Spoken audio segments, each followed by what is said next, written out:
Bonjour à toutes et à tous et bienvenue dans le Kick Parade 104. Salut Swan. Bonjour Erwan, bonjour à toutes et à tous.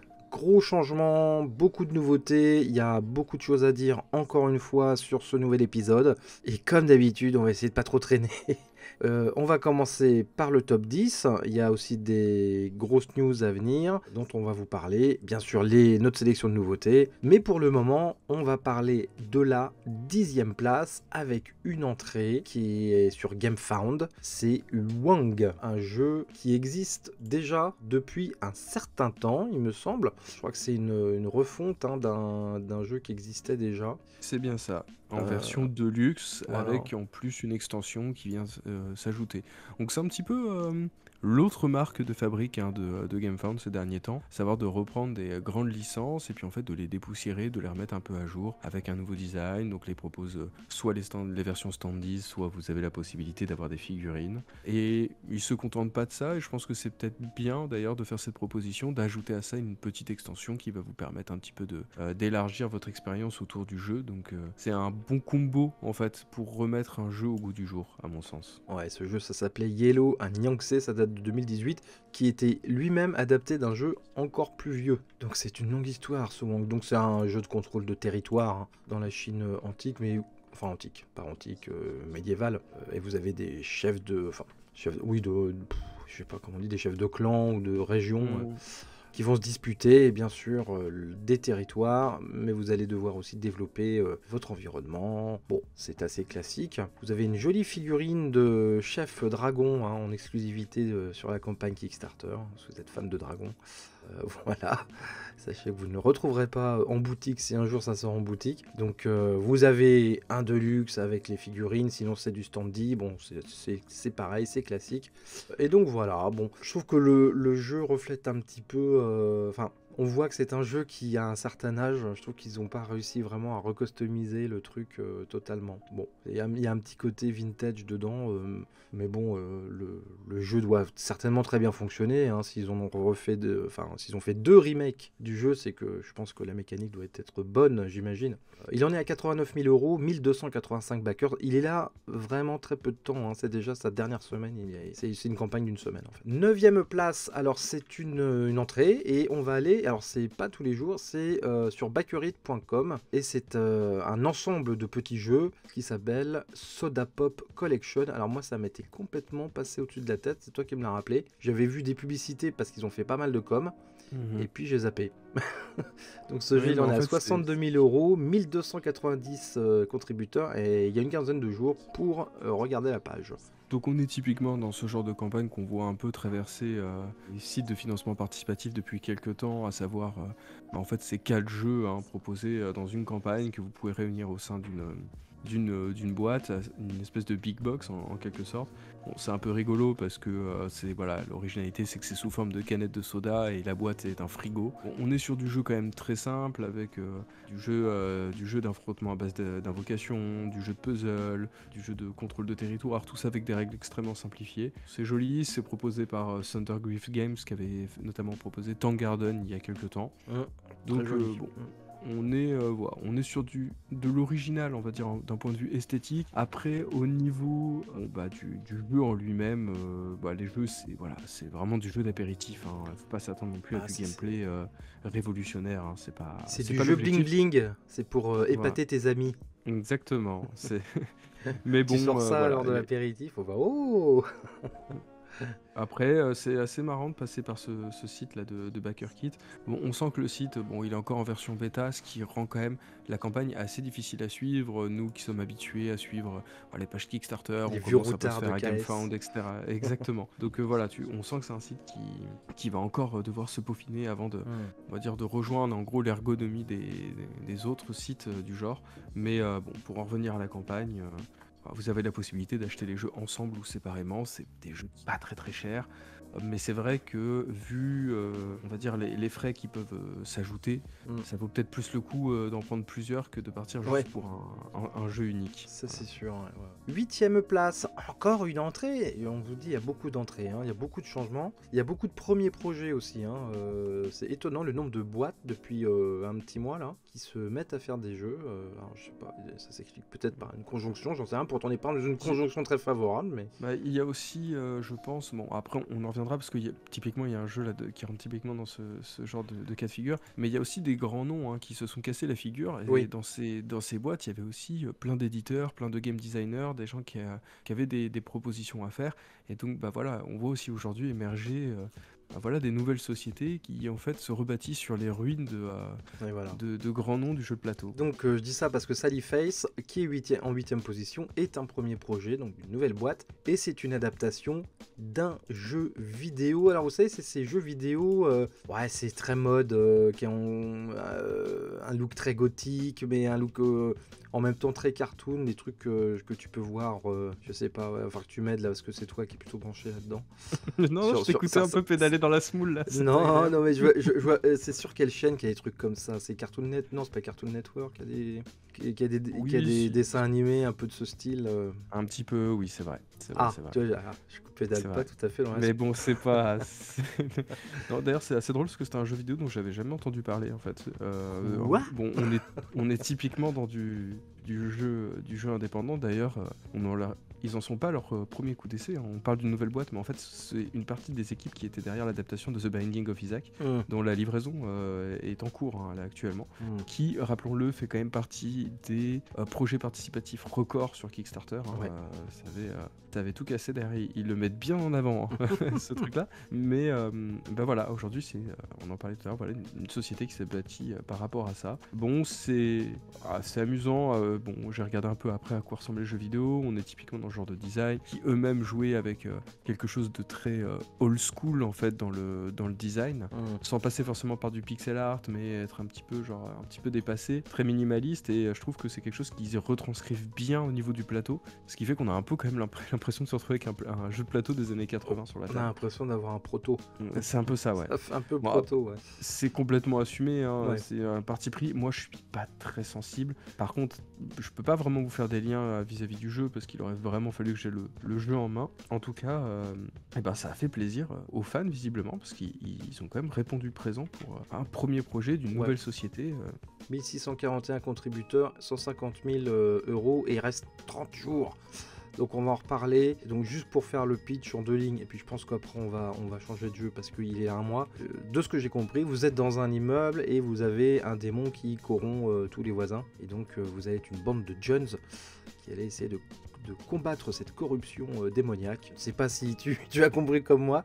Si, avec un côté de meurtre aussi, il va falloir de l'enquête, de l'exploration et du combat, tout ça effectivement dans le cadre d'un vieil immeuble un peu décrépit. Et avec évidemment en prime dans cette campagne, plein de merchandising comme des t-shirts. Eux déjà ils avaient fait très fort avec The Binding of Isaac et Ouais, clairement ils ont pas du tout envie de s'arrêter. Et nous ça nous avait saoulé à l'époque, hein, je me rappelle, rappelle. On aurait dit, t'avais l'impression d'être sur Wish, tu vois.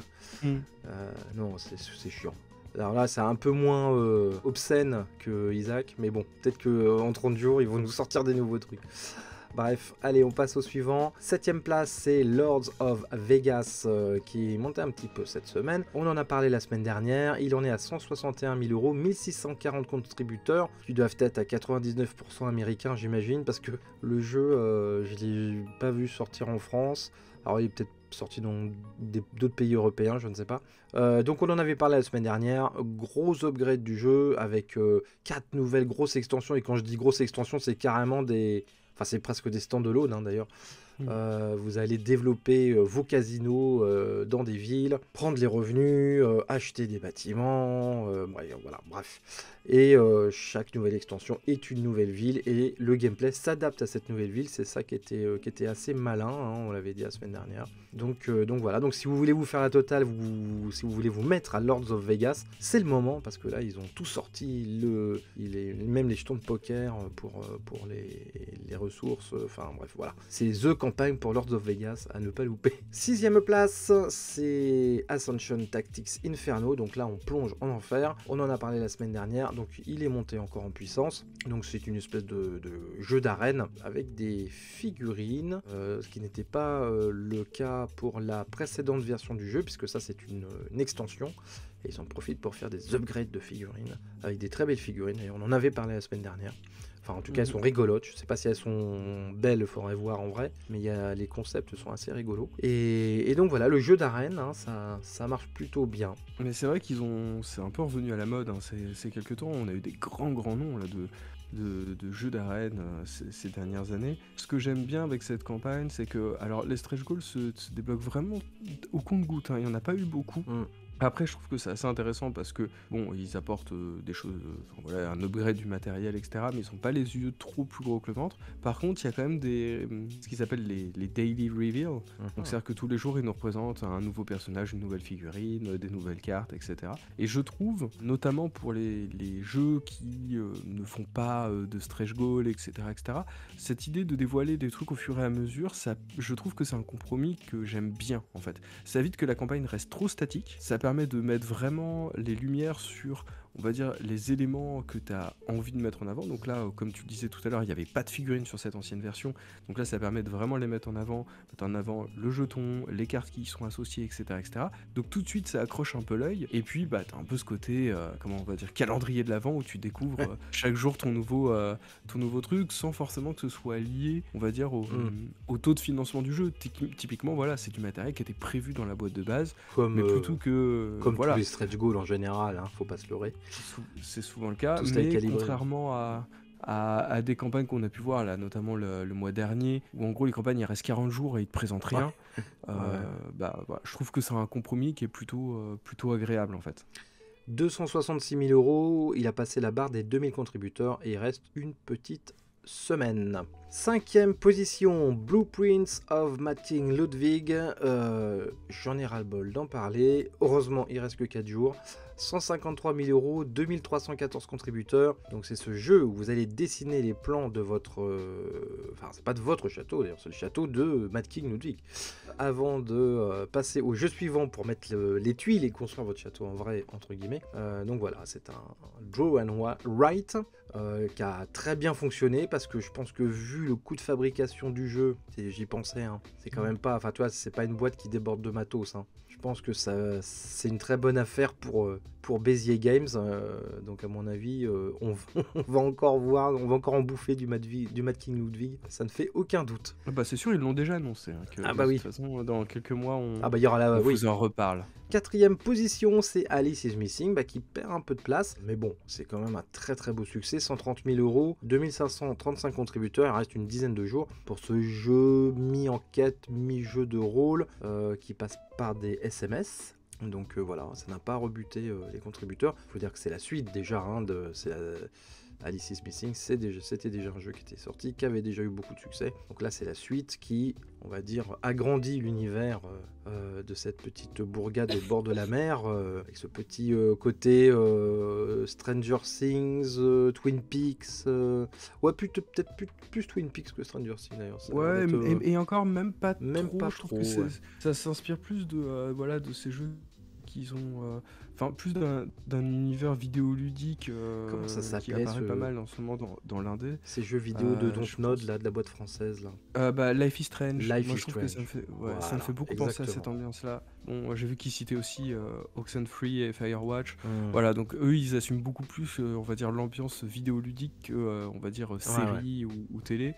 Et je suis un peu d'accord avec ça, parce que bon, même si Life is Strange se cachait pas du tout de ses références à Twin Peaks, dans tous les cas, on le sait tous, Twin Peaks ne pourra jamais être égalé. C'est la meilleure série de tous les temps. Voilà. Maintes fois copié, jamais égalé et encore moins surpassé. Avant de repasser sur les 3 premiers du classement, allez, je vais vous faire une petite volée de nouveautés. Il y a beaucoup de nouveautés, c'est une sélection, parce qu'il y en a encore plus. et on va essayer d'aller assez vite, donc pardonnez-nous si on va pas à fond dans les campagnes. Commence sur Kickstarter avec un petit jeu, un petit wargame qui s'appelle D-Day Dice Reinforcement, donc c'est une extension pour D-Day Dice. Donc vous allez être chargé eh bien de pulvériser les bunkers allemands lors du débarquement du D-Day. Et donc c'est un jeu de dés, donc c'est du mini wargame. Donc ils ajoutent petit à petit des extensions. Ça coûte pas très cher, c'est efficace, c'est très spécifique. Hein, c'est du wargame Seconde Guerre mondiale simplifié. On a eu d'autres exemples d'ailleurs. C'est un éditeur qui est assez spécialisé là-dedans puisqu'ils avaient fait SAS Rogue Regiment il y a quelques mois. Je sais pas si tu t'en souviens. Si. Et d'ailleurs, ils expliquent que cette extension s'inspire beaucoup du gameplay qu'ils avaient développé pour SAS en fait. Voilà, et donc c'est rigolo. Ils améliorent leur système petit à petit.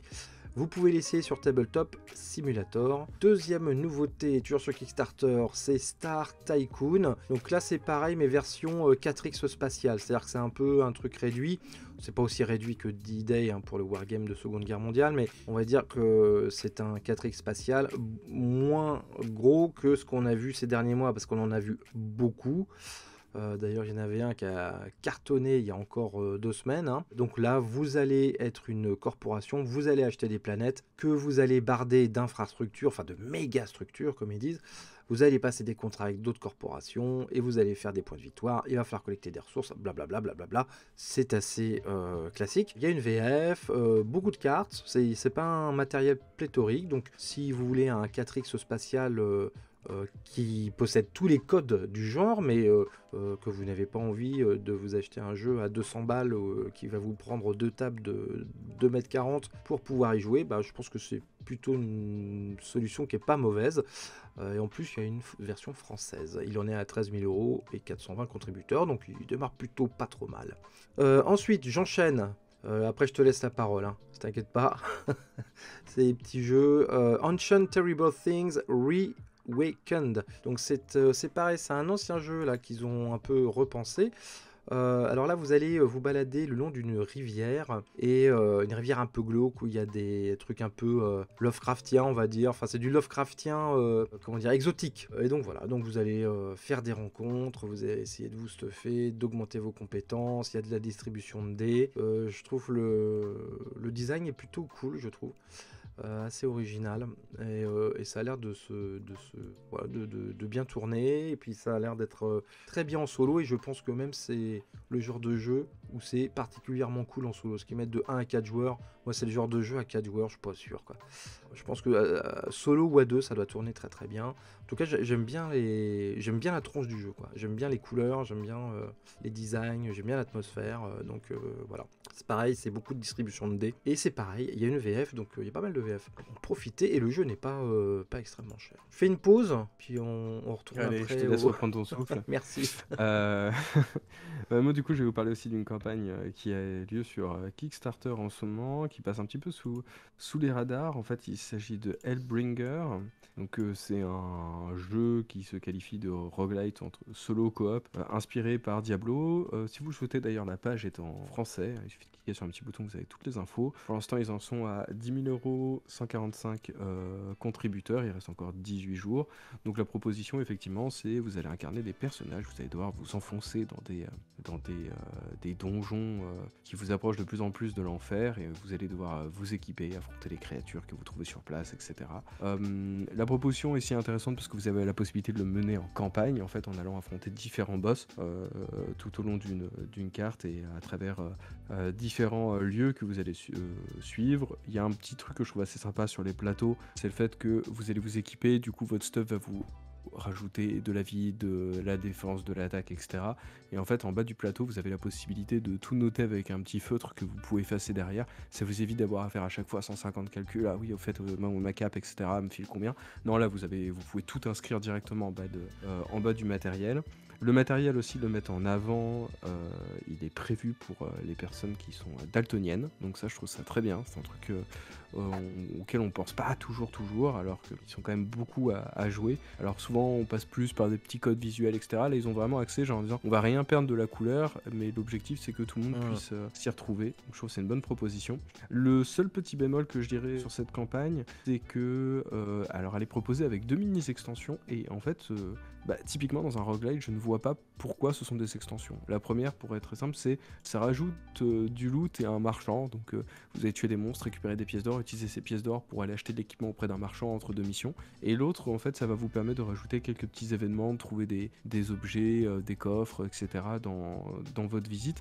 Ça pour moi, ça fait partie aussi de l'essence du roguelite en fait. Et du coup, on peut pas juste se contenter d'équipements et puis de s'enfoncer dans les donjons. Il y a toujours un peu cette gestion d'aléatoire, etc. pour pousser à ce que les parties ne se ressemblent pas. Bon, voilà, du coup, vous avez une proposition sans ces 2 ajouts-là. Alors au début, j'avais eu un petit peu peur au niveau de la gamme de prix, jusqu'à ce que je remarque que c'était des dollars canadiens et non pas des dollars, voilà.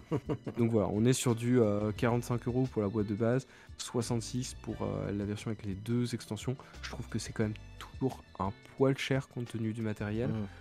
Mais voilà, ils ont quand même la volonté d'avoir C'est au top. Voilà.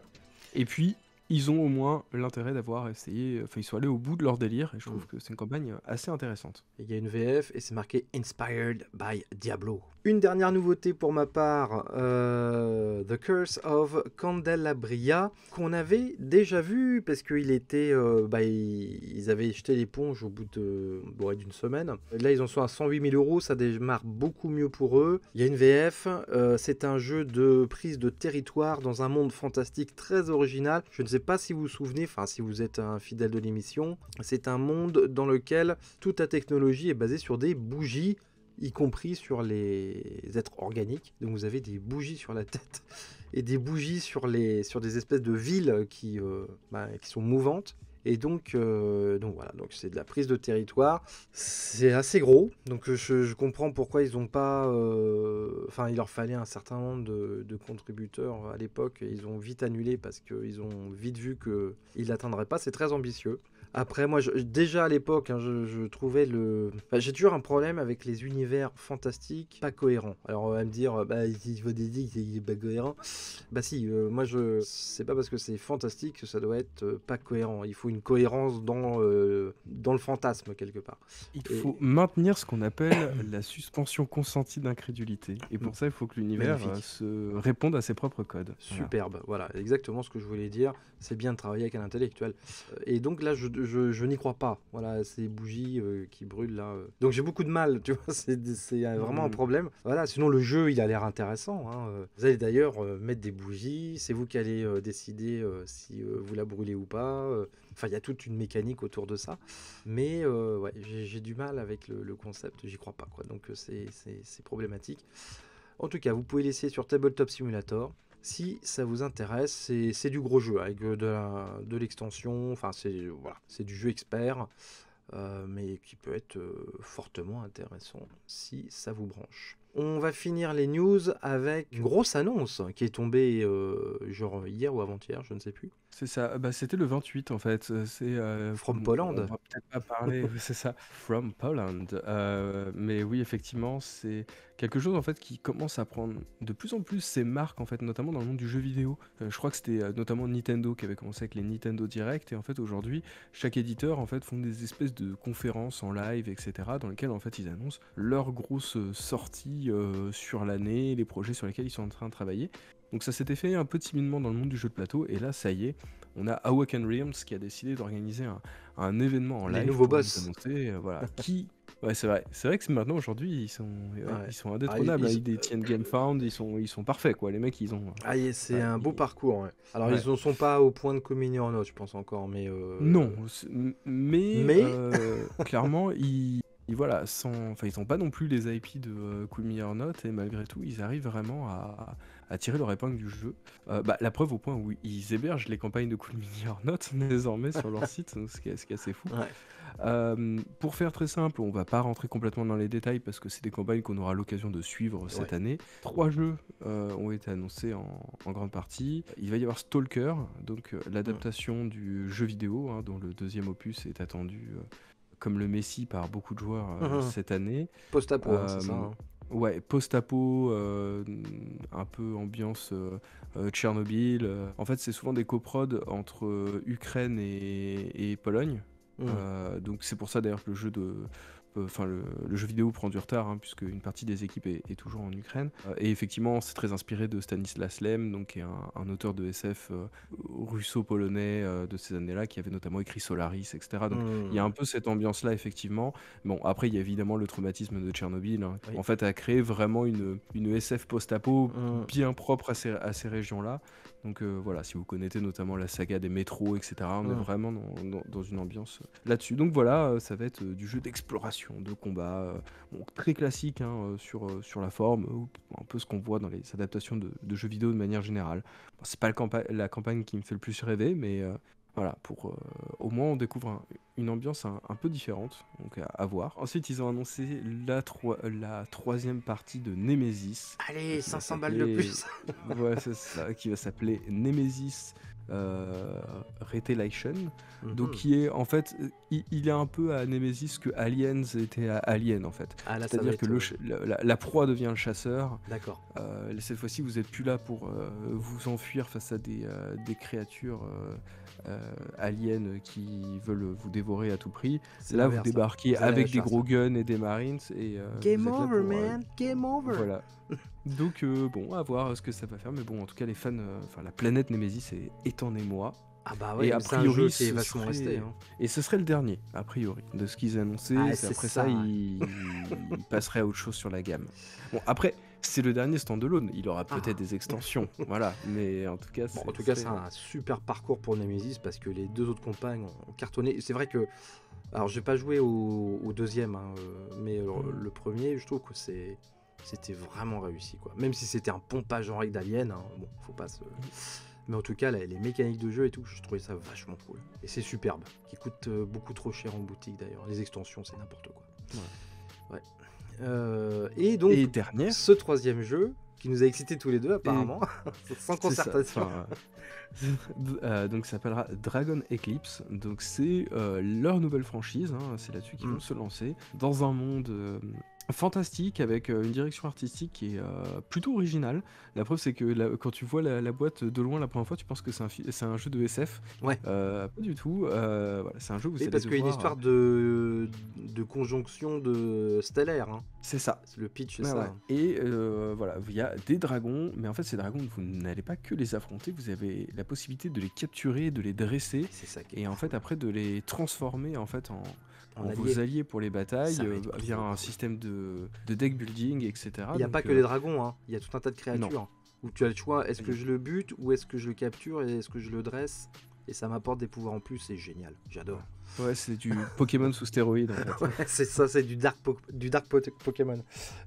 Mais bon, voilà, a priori très pensé sur le solo, possibilité d'une coop à deux, mais vraiment ils ont l'air de partir sur une expérience qui est faite plutôt en individuel.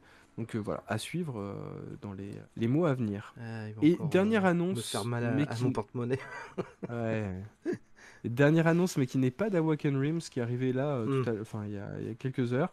C'est Steamforge Games qui a annoncé que leur prochaine adaptation serait Sea of Thieves, donc jeu vidéo de pirates qui était d'abord exclusif à la Xbox puis à l'ordinateur. J'ai pu naviguer sur ce jeu pendant de très longues heures avec un super capitaine qui m'a tout appris, et qui est un grand fanat de jeux vidéo, donc je le salue si jamais il entend cette vidéo. Salut l'artiste. Bon, après... Salut mon pote. Bon, voilà, après c'est Steamforge Game, quoi. Je suis pas friand de ça. Je sais qu'il y a des gens qui ont trouvé leurs dernières adaptations de Resident Evil pas trop dégueulasses, mais c'est vrai que de manière générale, ils ont pas super Horizon Zero Dawn, ça c'est un petit peu pris le truc. Et puis là, c'est quand même très très difficile de voir un petit peu comment ils vont adapter Sea of Thieves, mais moi de toute façon, on me dit pirate, jeu de plateau. Je vais quand même jeter un œil, on Mmh. verra, on ne sait jamais. Et ben voilà, c'est tout pour les news de cette semaine, donc on va Et ben voilà, pouvoir on peut revenir reprendre. tranquillement aux 3 premiers du classement, avec, en troisième position, bah, une entrée, hein, encore, et plutôt un jeu assez costaud. C'est An Age Contrived, 245 000 euros, 2648 contributeurs, il reste 20 jours, donc c'est vraiment un gros succès. C'est traduit dans à peu près toutes les langues de la Terre, enfin j'exagère, mais en tout cas les langues principales des board gamers. Donc vous allez jouer des dieux, hein, des dieux fantasmés, fantastiques, et votre but, ça va être de vous faire vénérer, hein, par les mortels. Et donc pour cela, il va falloir construire des temples, des monuments à votre effigie.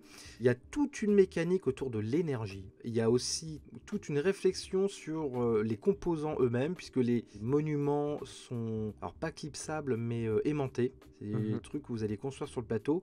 Toutes vos actions seront concentrées sur un plateau, alors je sais pas comment on peut appeler ça, qui coulisse en tout cas. Je pense que c'est le bon terme, avec vos petites plaquettes d'énergie que vous allez mettre et vous allez coulisser le truc, elles vont tomber en dessous. Enfin, il y a vraiment une réflexion sur le matériel, l'utilisation Ouais. du matériel dans le jeu qui peut être casse-gueule, hein, mais Mhm. qui a l'air vraiment intéressante. Donc voilà, c'est aussi un jeu de contrôle de territoire, de points de victoire, de placement. Donc il y a tout ce qui va avec, hein. Vous pouvez faire plein d'actions, il y a plusieurs sortes d'énergie, donc vous pouvez en prendre d'autres. Oui, enfin, voilà, il y a tout un tas de trucs à faire. Mais je peux comprendre que le jeu fonctionne parce que c'est très original et ça a l'air très complet. Ouais, mais c'est vrai que c'est rare ces jeux qui assument autant vraiment ce côté de dire bah voilà, on va essayer de jouer avec le matériel et Mm. de rendre ludique le matériel lui-même en fait. Mm. Et je trouve que ça rentre plutôt bien. Et je sais pas toi, alors je vais peut-être me faire taper sur les doigts, Mm. mais tu trouves pas que sur la boîte il y a une petite vibe Dark Crystal? Je trouve qu'il y a un petit C'est côté. le corbeau qui te fait penser à un Skeksis, hein, c'est Ouais, ça? c'est Avec ça. Et puis je trouve que la boîte, tu sais, un peu de luxe là, Ouais, ouais, noire ouais. avec l'espèce de cercle et tout, je trouve qu'il y a une petite vibe un Ouais, peu ouais, il y a un dans ce côté truc-là. Ryan Froud, le Ouais. concepteur de Dark Crystal, enfin le concepteur visuel. Oui, oui, effectivement, il y a un côté comme ça, effectivement. Mais on est un peu dans des mondes comme ça, hein, d'ailleurs, hein, Ouais. dans ce jeu. Donc voilà, ça a l'air plutôt intéressant. Bon, après, il faut voir comment ça tourne, évidemment. Je crois pas qu'il soit sur Tabletop Simulator, ce jeu. Je l'ai pas indiqué, donc je ne pense pas. Mais ça, tu vois, faudrait presque regarder de plus près, quoi, comment ça fonctionne. Carrément. Voilà. Deuxième place, c'est encore une entrée à ces tables rases, hein, cette semaine. C'est Scholars of the South Tigris, 240 000 euros, 3467 contributeurs et il reste une dizaine de jours. Et c'est le nouveau Shem Phillips. Le mec sort des jeux toutes les 2 semaines à peu près, hein. Ouais, mais d'ailleurs, moi, ça m'intéresserait un petit peu de savoir, parce que c'est des jeux, moi, alors que moi, j'avais joué à certains des exemplaires, mais c'était il y a déjà quelques années, je crois qu'on était encore au Royaume de l'Ouest. Mais moi, j'aimerais bien savoir aujourd'hui s'il y en a parmi vous qui jouent, en fait, au jeu de Shane Phillips. Voilà, est-ce qu'il y a toujours vraiment une mécanique innovante dans chacun de ces jeux, ou est-ce que finalement, on est quand même sur des mécaniques assez similaires? Voilà, comment ça se passe? Est-ce que il y a un côté un petit peu fraude, ou est-ce que le mec est vraiment talentueux comme ça sur tous ces jeux? Parce qu'effectivement la première boîte donc des Royaumes du Sud était sortie il y a même pas quelques mois en fait. Ouais. Et là on en est déjà à la deuxième grosse boîte. Plus entre-temps il avait proposé une autre campagne, etc. J'ai l'impression que le mec ne s'arrête jamais. Il s'arrête pas. Et c'est vrai que vu de loin, alors on imagine bien effectivement que au niveau des actions, etc., il y a quelques subtilités, etc. Mais c'est vrai que vu de loin, là, depuis quelques campagnes, j'ai un petit peu l'impression que on tourne un petit peu autour des mêmes mécaniques, etc. Donc Bah, ça a l'air de très bien tourner, hein. J'ai Ça a vu une l'air- bah, vidéo après, gameplay, ça a l'air béton, Ah hein. bah c'est béton, mais est-ce que c'est béton comme son ancien jeu était déjà béton, ou est-ce que c'est béton différemment en fait? Ouais, ouais, C'est un peu ça la question je pense, que je je me pense qu'on pose. on tourne autour un peu des mêmes mécaniques et des mêmes concepts, hein. C'est aussi ce qui fait sa marque de fabrique, j'imagine. Alors juste pour pitcher, parce que j'aime beaucoup la thématique, en fait, vous allez essayer de traduire des manuscrits qui vous viennent du monde entier, que vous allez essayer de traduire en arabe, parce que vous avez cette grande bibliothèque en Orient. Et donc il va falloir recruter des traducteurs pour traduire ces manuscrits. Ça va vous faire des points de victoire. Évidemment, vous pouvez faire plein d'autres trucs. Je trouve que c'est une belle histoire. Voilà. Mhm. Je trouve que c'est une belle thématique. Et un premier de ce classement, et c'est encore une entrée, c'est The Red Dragon Inn 9. Alors pourquoi 9? Parce que je crois que c'est la 9e extension, mec. Il me semble. Hein. C'est un C'est jeu ça, je crois. qui date de 2007. J'ai vu, il y a un nombre d'extensions, mais c'est monstrueux. Et c'est sorti en France, ça? Ça me dit rien. Mais Ça peut-être me dit rien non que plus. oui, hein, c'est possible, il y a tellement de jeux, on peut pas tout voir, mais voilà, c'est presque une institution, hein, c'est monstrueux, quoi. Il en est à 260 000 euros, la preuve il est premier, hein. 3529 contributeurs, et il est là pour une petite quinzaine de jours. Donc en fait le concept c'est que vous êtes des aventuriers, hein, genre type Dungeon Crawler, mais c'est l'après Dungeon Crawler, c'est l'after, tu vois. Donc vous êtes dans la taverne et il va falloir éviter de trop vous saouler la gueule ou de perdre votre argent. Donc c'est un jeu de taverne et donc c'est un jeu d'ambiance finalement. Donc voilà, donc c'est marrant et faire autant d'extensions sur un concept qui est quand même assez simple hein, quand tu y penses, c'est étonnant quoi. Et ça cartonne, voilà, le succès ne se dément pas. Donc si vous avez joué à Dragon Inn, moi j'ai jamais joué, dites-nous ce que vous en pensez. Pour moi je trouve que c'est un jeu, ça a l'air d'être un jeu assez light, ça a l'air rigolo hein, mais ça a l'air light et je suis étonné qu'il y ait autant d'extensions et que ça puisse encore autant marcher. Surtout qu'on peut pas dire que les visuels soient incroyables, enfin je trouve que c'est pas super beau hein. Donc voilà, On donc va dire c'est un les peu visuels, mystérieux pour moi. ouais. Bon. De manière générale, effectivement, mais c'est vrai que par contre, une fois installé, mis en jeu, etc., et même les cartes, je trouve que finalement, il se dégage quand même quelque chose. Il y a Il y a une tu sais, un touche. petit, ouais, un petit Oui, relent un peu il y a un nostalgique univers. qui ressort de ça, sachant que là en plus c'est une extension qui peut jouer en standalone ou qui peut s'ajouter dans toute la grande famille de la saga, ce qui est assez sympa aussi. Moi je trouve que c'est quelque chose que j'adore, c'est quelque chose que les gens devraient faire plus régulièrement. C'est ce qu'ils ont appelé je sais pas si t'as vu, l'Eco Kickstarter Edition. À savoir que visiblement ils ont déjà sorti une big box pour le jeu, que cette big box prévoyait d'inclure cette extension, et du coup ils disent bah en gros on vous envoie tout ça dans une enveloppe scellée, le nouveau matos, Oui, le machin, oui, j'ai vous vu. rentrez ça dans la boîte, et vous avez pas besoin de vous taper la boîte Une autre boîte, supplémentaire. ouais. Voilà, donc ça fait Ouais, ouais, tout effectivement à fait. moins de composants à créer, etc. etc. Eco Et Collector pour- Edition. Moi je veux dire quelque chose qui va peut-être faire criser les plus fanatiques Les d'entre vous, mais fétichistes. les fétichistes, c'est vrai que quand on est un peu limité en place, etc., bah en fait finalement on finit par tout mettre dans des boîtes, et puis moi mes boîtes d'extension, il y en a plein que j'ai foutu à la poubelle en fait. J'ai tout réuni, je sais. Bouchez-vous les Mais oreilles. parce qu'il faut faire de la place, Et du coup je trouve que voilà, se dire bah en fait finalement on peut se passer d'une boîte parce que finalement vous avez la big box. Et Bah vous avez oui, pas ça besoin sert à rien. Donc d'un ils t'envoient truc en tout ça plus. dans une grosse enveloppe. Voilà, et bah moi je trouve que c'est une Ah, je trouve super que c'est une idée. très très bonne Voilà. idée. Et en plus ça vous fait payer moins cher, et ça je trouve que c'est encore mieux. Bah oui, logique. Vous Ouais, non, économisez c'est 5 $. c'est vrai que j'avais Déjà. vu ça, je trouve que c'est vraiment pas con. Voilà, bah en tout cas, premier de Kick Parade cette semaine, on verra bien la semaine prochaine. Bon voilà, on est sorti de tout ce flot de nouveautés, hein. Il y a eu la révolution dans Kick Parade, beaucoup de choses. Et voilà, on en est venu à bout. Merci Swan. Merci Erwan, et puis bah on se dit à la semaine prochaine. Tout à fait, mettez un pouce si ça vous a plu, abonnez-vous si vous n'êtes pas encore abonné. On est quasiment à 3000 abonnés, quasiment. Allez, il nous reste genre une dizaine d'abonnés à voir, on est à 3000. Il y a bien une dizaine de personnes parmi vous qui peut s'abonner, c'est gratuit. Voilà, en tout cas merci beaucoup pour votre soutien et votre fidélité, et on vous dit à la semaine prochaine. Ciao.